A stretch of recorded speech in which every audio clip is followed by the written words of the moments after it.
Ben, welcome back to the show, man. Always great to Yeah, have you on. always great to be on. Been too long. Yeah. So a lot to get into today, and I want to dive right into the Interior Appropriations Bill, get an update there, because that's the biggest load of crap ever. I mean, it's really underhanded the way they went about it, but essentially just defunding the U.S. Fish and Wildlife Service or deauthorizing them from processing legally harvested trophies. So basically, they're going to defund the importation process. So no, we're not banning trophy imports, but we're just going to make it where they don't have any money to process them. Yep. It's that appropriations process is where you see the other side, the antis, kind of make their most aggressive plays. Appropriations is determines all the spending levels for the federal government, right?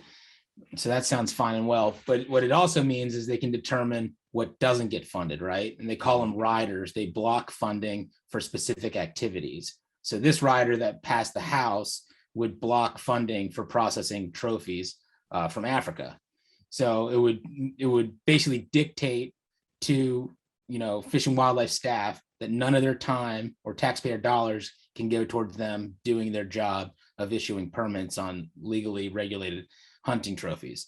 So yeah, it passed out of the House, even though, governments from those affected countries sent letters outlining how it would be devastating to them and negatively impact their economies and conservation and programs that they have in place. And now it's gone over to the Senate. So as of last week, just with us following the Senate, they're so jammed up with talking about these trillions of dollars of soft infrastructure, hard infrastructure, all that cabal, where they're trying to speed up the process for appropriations to the point where there won't be any sort of public decision making. It's all going to be done behind the scenes in what they call a conference. So their plan is for interior probes, where this language is, for them to just circumvent having a hearing and a markup and then just going right to having a conference. So that's where the Senate meets with the House to decide what stays in and what falls out of the bill. So it's on us now, the SCI, with our connections, to talk directly with the folks involved in those conversations to make sure that this language falls out. It's not the first time that it's been introduced or passed, but it would be the first time if it was included in a final voted on bill. So the precedent's there that it doesn't make sense. It's controversial. I think that they don't want things to get tied up over something like this issue when they're talking about those big trillion with a T issues. So yeah, we're fighting it as hard as we can to keep it out, but just very disappointed to see that they're going this route where public can't really give their input into the process. So, and it's not, is this something big enough as part of the 2022 fiscal budget planning? Is this a big enough component to where a senator would vote no on it just because this is in there? Or is this just like you said, they've got so much else on their plates right now that this is insignificant in their eyes? Yeah, it just becomes a giant Christmas tree that's loaded with some things you like, some things you don't like. So I don't think that you'd have anybody ultimately decide their vote on this one provision. Mm-hmm. That's why we want to just get it dropped out to begin with. Because right now, as you know, the Senate is, it's swayed by one seat towards the other side. That's been pretty clear about where they stand on these issues. So it's impetus is on us to just get it dropped out and keep precedent where it's been and not included in there. Imagine some far leftist elites trying to dictate to people in another country what they can and can't do. Oh wait, they're doing that right here, right now, every day. Yep. on our own soil. That's a great example. Yeah. It's insanity. Like we've talked about previously, the arrogance for these assholes to just tell other people on a faraway place that they'll never visit because they don't care. It's out of mind, out of sight. Yep. For them. But to tell them that they can't make a living on a sustainable use, more sustainable than, all of our natural resources, oil, that's not an unlimited thing. If we take care of the wildlife, it can be an unlimited resource that just continues in perpetuity if we manage it accordingly. Hunting is the only way that the wildlife sticks around. Yet, hey, we're just going to tell you that yeah, we're cool with you using these other resources, oil, natural gas, Critical anything, minerals. Yep. diamonds. Yep. Well, why don't you don't want to do something productive? Why don't you throw a fit about blood diamonds and shit like that instead of telling people that they can't make an honest living through sustainable use hunting? Yeah, yeah. It's out of sight, out of mind, like you said. I mean, like the the real the real way to move the needle on it is having those voices from over there put right in their faces, so they're not able to just deny it and pretend like they don't know that it's affecting somebody. You know, these decisions that are just feel good decisions to them. Yeah. Yeah. Oh, and like I said, it's the same thing. The elite people, it's becoming more evident, and society is waking up to the reality that they're trying to control everything from what you can and can't import to what you have to put in your body to keep your job in America. It's crazy. Um, Speaking of big tech, what is our update? Because it seems like big tech controls everything. I had a buddy that Yeah. just lost his account. He actually, I was telling you this off the air. He did get it back, but it was after like a week, but they didn't give him any reason. He didn't have like a huge list of strikes on his account like I do. Like they could delete me at any time because you saw the video of the guy shooting the mountain lion. Oh yeah. Yeah. So they deleted that from my page after it had 100,000 something views and sent me a note that I had a violation for promoting crime and coordinating harm. Like what? Like the guy, That's it was a human unbelievable. being defending himself against the mountain lion attack. Yeah, you can look around their platform and see people shooting each other, people mugging each other, all kinds of human on human violence, pornography, all that stuff is widely acceptable. But here's a guy defending his own life against a wild animal, and they take it down. And anyway, it's their overreach is something that you and I have talked about. And man, when I first saw the Facebook whistleblower thing, I was like, oh, this is great news. And I was like, wait a second, they're only doing this to censor one side even further. They didn't talk about anything other than blaming January 6th insurrection on Facebook for allowing conservatives to speak on there. And then they talked about adolescent girls being victimized, which now if you are a conservative and you speak out against that, then you're an asshole, because who doesn't? I mean, we all want our young girls to have a safe existence, and social media certainly doesn't foster that for them. But that whistleblower thing was bad news in my opinion. Yeah, it didn't really get to the bottom of it, but the conversation's not going to go away. I mean, people like you said, are just fed up. I mean, just with how much they're being just cracked down on for just totally acceptable, use of the platforms and free expression. That video that you had of the mountain lion, I mean, that was riveting stuff. My heart was pounding for the guy on there, and to take it down. I mean, it's just unbelievable, especially with the reasoning that they gave. But yeah, folks are fed up. I mean, we've had our petition out there now since over the summer. I mean, north of 6,000 people have signed on to it, and more to come. I'm looking forward to being able to take that document over to Facebook, where we talk to them and try to use some sort of a process like we have at least in government to petition them. I mean, those community guidelines, I think they're just the wizards in Silicon Valley to decide. What does it even mean? Coordinating harm, promoting crime? Like, right? You can actually kill them out, even if the lion didn't attack the guy. You can get a tag and kill a mountain lion in Colorado. There's nothing illegal about it. Totally. So I don't understand that. Like I was like doing some crime syndicate thing here by posting that. Seriously. It's the videos where they're really overreaching right now, though. I mean, we're just seeing that with YouTube, right? With them demonetizing all these platforms like Seek One. I mean, their guidelines that they put out that we posted on there, I mean, basically just don't let you have anything that shows anything about our lifestyle without it being a violation, and just the amount of, I mean, this people's incomes and livelihoods that they've built off of it doing, playing by the rules. Playing by the rules. Now we're changing the rules on the fly. Telling even though you've made us bukus of money, and they'll still let you post your content, and they'll make money off of it. You just won't. Right. It's just such a joke. Yes, it's frustrating. I mean, and yeah, like you said, there's like the big moment last week, having all the lights on in Congress, to talk about it, and there's just still no answers. Yeah, we were just joking about how the Facebook crashed during that day, just randomly. Random my ass, right? Yeah.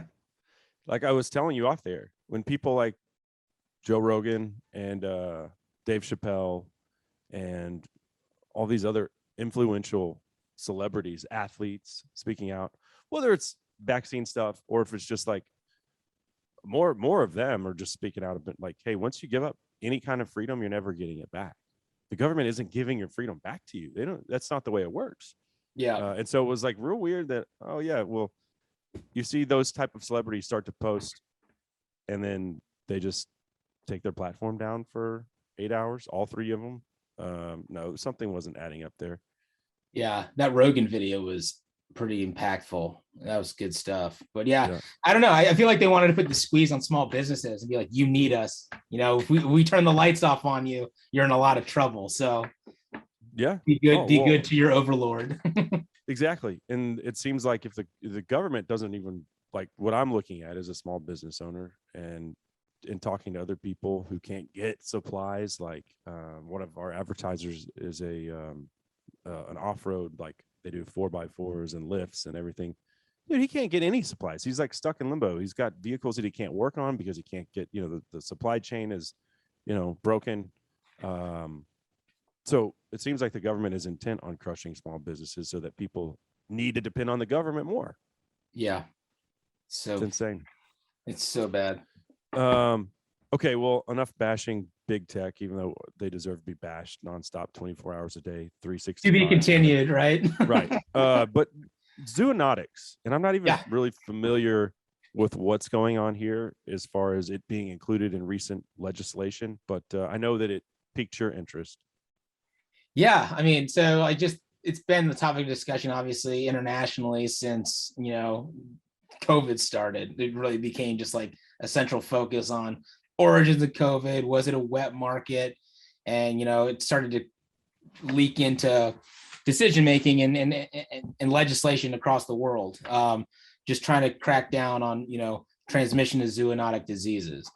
And it's really created this narrative that's really pushed from, the anti side of things on just only negative side of trade and wildlife, right? It never has any sort of mention of any of the positives, which I really think is an opportunity for us to tell our story as hunters, because that is the positive side. That is a regulated side. That is a side that doesn't, promote the transmission of disease. Rather, I want to include trappers in there too, because that's something that would wildly be affected by this ill-advised. Yeah, any kind of legislation like that. Absolutely. I mean, I think it's going to be a focal conversation just going forward, and it just really behooves hunters to be able to have a voice and our perspective in them. I mean, so I guess it was maybe 3 weeks ago now, they passed the National Defense Authorization Act. So that's, the NDA funds our defense. And it included, for what I can tell, is the first time language in there in an amendment that passed to address transmission of zoonotic diseases. And we scoured over it and made sure that it didn't affect hunting. It didn't, but it really gives me heartburn for the long term, because again, it's just putting forward that narrative that there's only negative to be had with any sort of transfer of wildlife, dead or alive.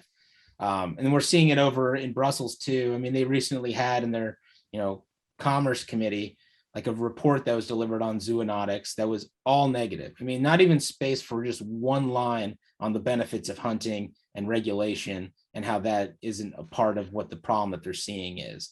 So you just start to see that narrative creep up without any of our voices involved in multiple, continents. It becomes kind of a concern. So that's really an area that we're focused in on. We're working with our colleagues, in Europe to put together roundtables with different stakeholders, just showing what the positives are of our side of international trade. We'll be doing the same here in the United States, just to keep our voice at the table so we don't just get, floated.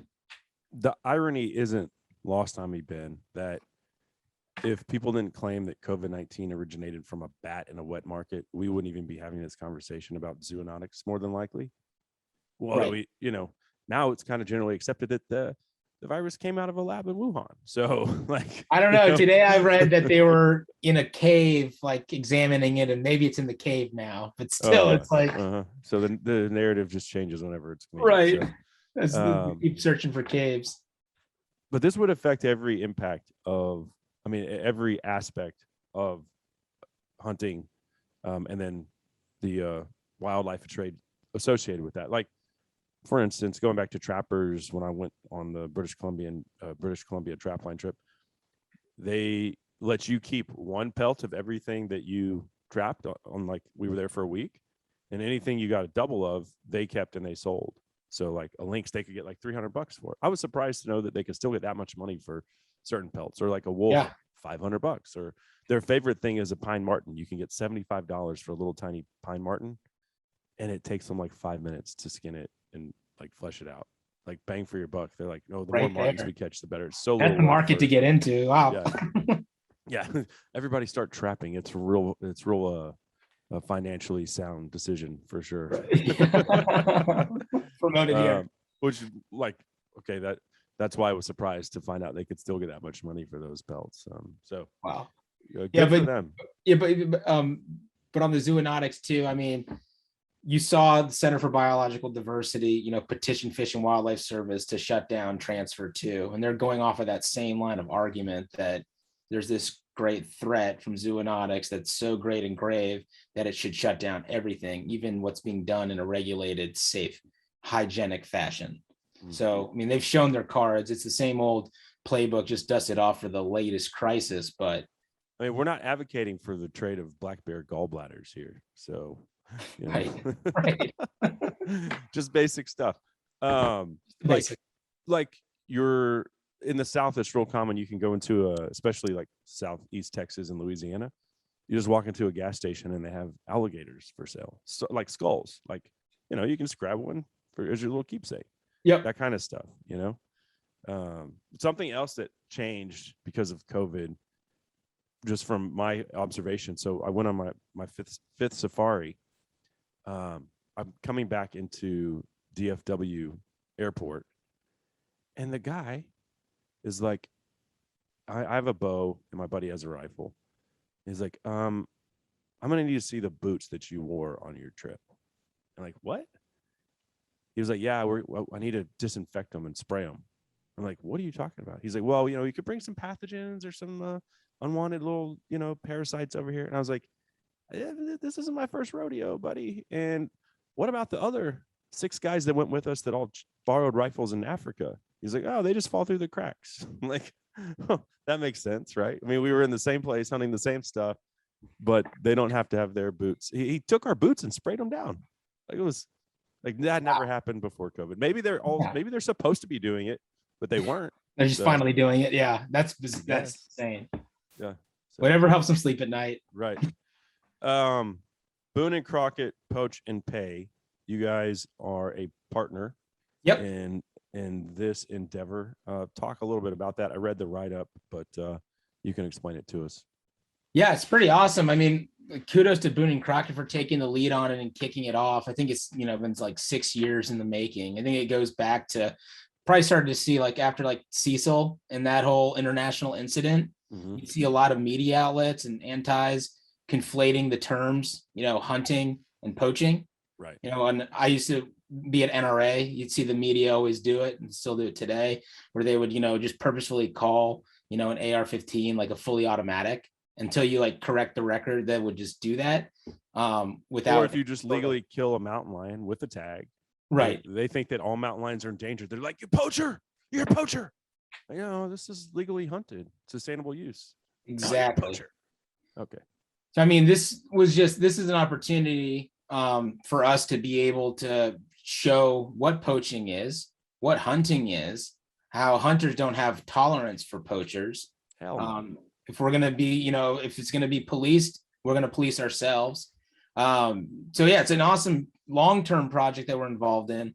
We've got a 3-year commitment with them right now, and we're going through a process of surveying different states on the issues they face with poaching. You know, how prevalent is it? How much are their hands tied, you know, in the courts with the laws on the books to actually go after folks to a point where it deters it. You know, I mean, a lot of places that have it as a victimless crime is how they would put it. So it goes at a really low threshold. So just kind of looking at ways that we can give a little bit more teeth to, punishing the poacher, preventing poaching from happening. So we'd see us Yeah. do this survey and have it move to a point where we're able to come up with some good model legislation to, try to help introduce in different state capitals to, clean things up and just show that, who hunters are and that we don't have a tolerance for it. What do you think, when talking about poaching, bothers hunters the most? Is it that it's not a level playing field, and so like a guy just shot a nice buck that was sharing your property and his property, he shot it at night, so that's an unfair advantage, and now you don't, he kind of stole it from you.